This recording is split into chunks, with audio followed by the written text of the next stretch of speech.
السلام عليكم ورحمة الله تعالى وبركاته. كنتمنى تكونوا بخير وعلى خير. لقاكم هذا الفيديو في أحسن الأحوال. معكم منال. كيف ما لاحظتوا القناة بدلت الاسم ديالها وبدلت حتى المحتوى. يعني كان عندي في الأول محتوى ديال الطبخ، وحاليا أنا وقفت محتوى ديال الطبخ ظروف خاصة، ونزولا عن طلب المتابعين والأصدقاء والأهل والأحباب قررت أنني ندير قصص، حيت ديجا كانت عندي قناة أخرى كنت كندير فيها قصص ديال المشاهير، ودابا قررت انني ندير قصص. كنتمنى ان يعجبكم هذا المحتوى هذا ان شاء الله، وتشجعوه وتدعموه، علاش لا. وداك الشيء علاش قررت انني اليوم نحكي لكم واحد القصه ديال واحد البنت. بلا شك تكونوا ديجا شفتوا هاد البنت هذه. القصه ديالها مع صحاباتها والغدر ديال الاصدقاء. انا علاش بغيت ندير هذه القصه اليوم؟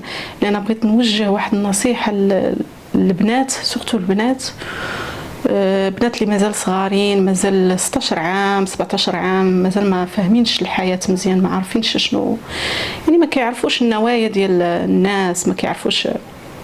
فبغيت نوجه هذه النصيحه هذه، وبغيت حتى الوالدين حتى هما نوجه لهم نصيحه. يعني حاولوا ما تزيروش ولادكم، سورتو البنات، ما تزيروهمش، حاولوا تصاحبوا معاهم، حاولوا تخلقوا واحد المجال ديال الحوار بيناتكم باش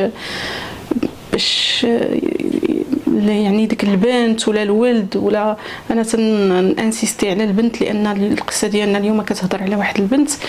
داكشي علاش كنانسيستي على البنات، حاولوا تصاحبوا معاهم، ما تخليوش داك الشنآن بيناتكم.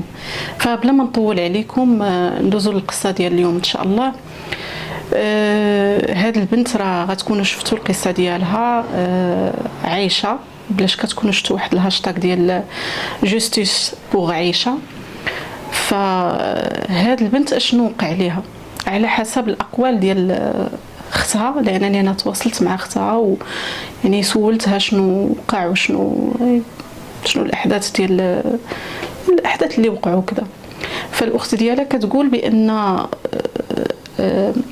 عائشه هي واحد البنت اللي ترونكيل، زعما مكالمه، كبرت في واحد الوسط عائلي مكالمي. ضروري كيكون واحد شويه ديال عادي، داكشي كاين في العائلات كاملين، ولكن هي كانت مسالمه، ما كانتش شي بنت اللي فيها الصداع ولا فيها المشاكل، ولا يعني كبنت كاي بنت كتبغي تقرا تخرج تلعب عادي. نهار 19 في شهر 7 2025 عائشه كانت جالسه في الدار مع والديها، كانت دايره مع شي صحاباتها غادي تخرج معاهم في داك النهار.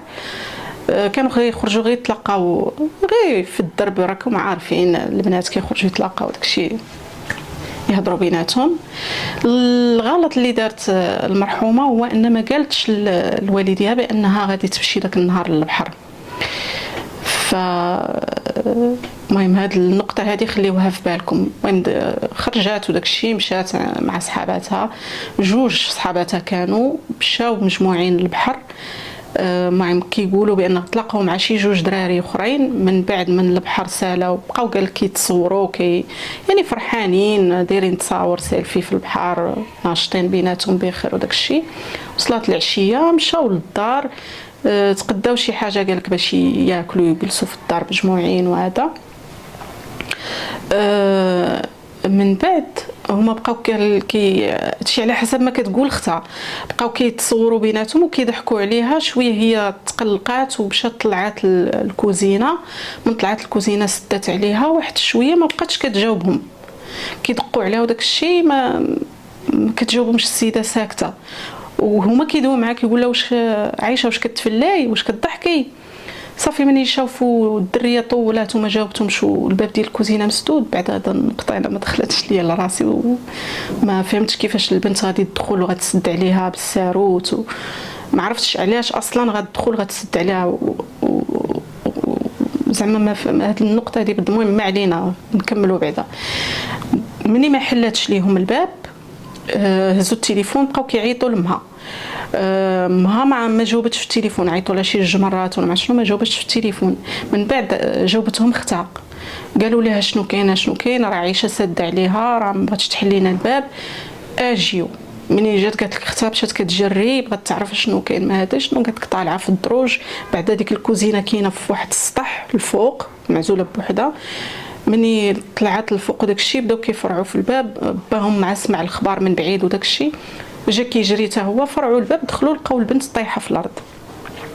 البنت طايحه في الارض، وكتعاود اختها بان الكوزينه صغيره بزاف ماشي كبيره، وكاين واحد الشرجم من الفوق، يعني ما يمكنش لك تشوف شنو كاين من برا، الشرجم صغيور، وديك الكوزينه صغيره مضيقه، محطوط واحد سميتو واحد الطنجره فيها واحد لي باط وداك الشيء، زعما على اساس كانت كطيب. والدريه طايحه في الارض، الدريه سخفانه، ما هزوها كيجريو بها داوها للسبيطار. من داوها للسبيطار شنو كاين شنو كاين، راه سخفانه، راه شنو هذا، صافي طلعوها ديريكت الانعاش. من طلعوها للانعاش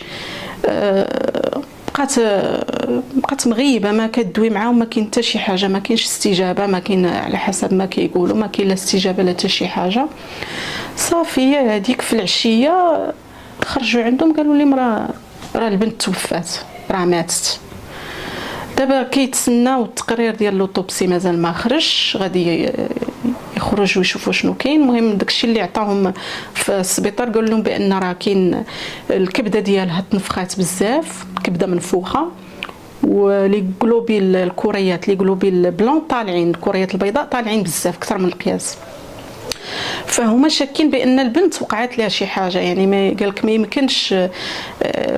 يمكنش زعما تكون هذاك الشيء زعما موتة طبيعيه، ما كيقول لك المشكل هو انا كيقول لك حنا شاكين بان بحال اللي كلات شي حاجه، شي سم ولا شي حاجه، لان البنت اولا ما كانت كتعاني من حتى شي مرض مزمن، صحتها بخير وعلى خير، ما عندها حتى شي مشكل صحي، ما كتعاني من حتى شي حاجه، يعني ما دخلاتش لهم المخهم هما كيفاش والصحاباتها اللي زعما قالوا لهم شنو وقع وداك الشيء، صحاباتها والو، زعما على حسب ما كتعاود اختها قالت لك في العزو وداك الشيء كيعاودوا كيقولوا بان راه طلعات وسدت عليها باب الكوزينه وبقات كتبكي تمايا بوحدها، وحكا ما حكا كانت بغات طيب هذوك لي باط وداك الشيء، ما بغيتش نقول السميه، المهم راكم عارفين دوك لي باط اللي كياخذوا لي جان دابا راه معروفين، ما بغيتش نقول السميه باش ما ندخلش في الاشهار.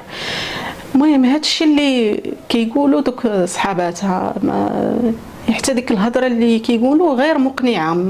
ما عرفتش انا واش نتوما ما عرفتش شنو، ما يمكنش البنت تدخل تسد عليها في الكوزينه كاع هي تقلقات ولا شي حاجه، علاش غتطلع بالضبط حتى الفوق؟ الكوزينه كاينه كاينه في ديك الدار، كاينه الفوق يعني بوحدها معزوله، نقولوا تدخل مثلا تمشي شي بيت اخر هما حداها غتبقى تبكي، طلع عليها الدم كاع غتخرج تمشي لدارهم، غتمشي في حالها، ولكن باش تطلع تسد عليها في واحد البلاصه الفوق ديك البلاصه مضيقه وداك الشيء. فهنا هما تيقولوا بان كاين شي حاجه، كاين شي لبس، وهما باغيين زعما باغيين يرجعوا الحق لبنتهم، باغينش هاد البنت حقها يضيع هكاك. فالرساله اللي بغيت نوجه انا هنا وان البنات ما تبقوش تثقوا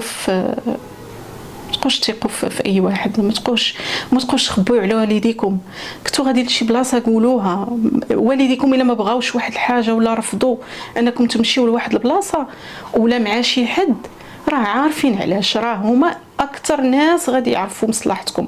راه ملي كتكونوا في هذاك السن، هذيك الفتره بالضبط كتكون شويه حساسه، ما كتكونوش عارفين الغلط من الصح. فالدور ديال الاباء والامهات هو انه يوجهوكم، فالله يرضي عليكم البنات بحال هاد الامور هذه ما تبقوش تغامروا فيها. دابا الروح هكاك مشات دات معاها سرها، حتى واحد ما عرف شنو وقع، حتى واحد ما عرف شنو طاري.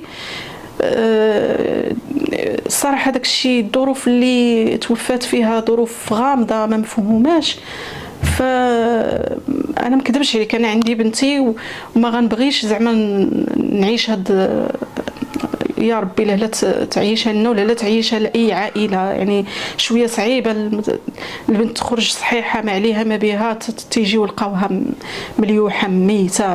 شنو السبب ما عارفين، شنو واقع الله يعلم. صعيبه شي شويه وقاصحه. والوالدين حتى هما خصهم يكونوا متفهمين. هذا الجيل ديال دابا راه ماشي هو الجيل ديال شحال هادي. هذا الجيل ديال دابا راه كاين التليفونات، كاين التكنولوجيا، كاين بزاف ديال الحوايج. يعني ما يمكنش تحصر داك البنت ولا داك الولد تحصروا في واحد المحيط. لا، تصاحب معاه، تخاوى معاه، شوف كيفاش كيفكر، عرفوا كيفاش شنو داكشي اللي كيدور ليه في راسو. ما خاصش نخلقوا واحد الحاجز ديال انا الاب والسلطه، ولا انا الام والسلطه وانت تحت امراتي. لا، خاص يكون واحد النوع ديال التفاهم. خاص يكون واحد، خاص نشرح ليها الا قلت ليها لا هاد الحاجه لا، نشرح ليها علاش ولا نشرح ليه علاش. ما نجيش ونفرض الراي ديالي انا. راه هما كيبقاو حتى هما بشر وكيبقى عندهم شخصيه، وما يمكنش تجي تكبت ليه الشخصيه ديالو حيتاش انت عارف اكثر منه. عرفوا كيفاش توصلوا الرساله، عرفوا كيفاش توصلوا الصح من الغلط، الصواب من الغلط. عرفوا كيفاش توصلوا هذا الميساجات، لان راه تنعيشوا في واحد العصر، عصر السرعه، عصر التطور.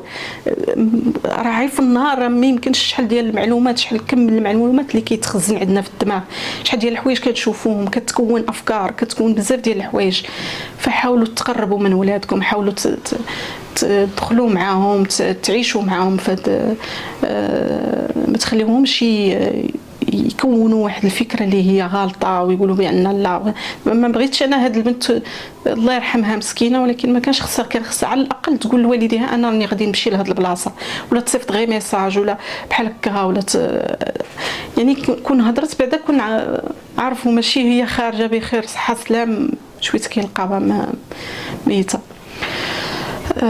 هذا ما كان القصه ديال اليوم كتسالي. كنتمنى تكون استفدتوا وخديتوا العبره، وما تنساوش تشتركوا في القناه وتفعلوا زر الجرس. اللي ديجا مشترك في القناه عافاكم ديروا ديك القضيه ديال حيدوا الاشتراك وعاودوا ردوه باش تعاود يطلع لكم يعني اي فيديو لحتو يعاود يطلع لكم. وبارطاجيو بزاف، وبارطاجيو الهاشتاغ انا غادي نحطو تلقاوه في صندوق الوصف، جوستيس بوغ عيشه. بارطاجيو بزاف هذا الفيديو، بغيتو يتبارطاجا يعني على قدر المستطاع علاش ما قديتو. بارطاجيو مع العائلات ديالكم في واتساب، في فيسبوك، غير باش يوصل الصوت ديال هاد الناس، وباش الناس تستافد، وباش حتى البنات والولاد يستافدوا من هاد العبره هذه، ما يبقاوش ياخذوا قرارات لراسهم. وفي الاخر كنشكركم بزاف وتحياتي لكم، ونتلاقاو في قصه جديده ان شاء الله. السلام عليكم، الله يعاون.